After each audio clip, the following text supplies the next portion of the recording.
During the course, I learned how to effectively conduct patent analytics, from understanding the structure of patents to designing precise search queries and using tools for managing and visualizing patent data. I also developed skills in interpreting analysis results to support strategic business decisions, especially in fields relating to sustainability and innovation.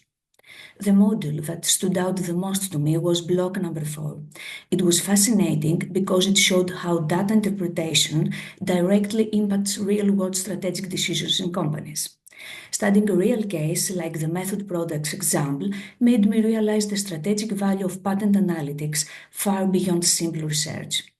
I applied what I learned through small personal projects. For instance, I used patent databases like SpaceNet, Google Patents, and the Lens to explore trends in eco friendly packaging solutions, an area I'm passionate about.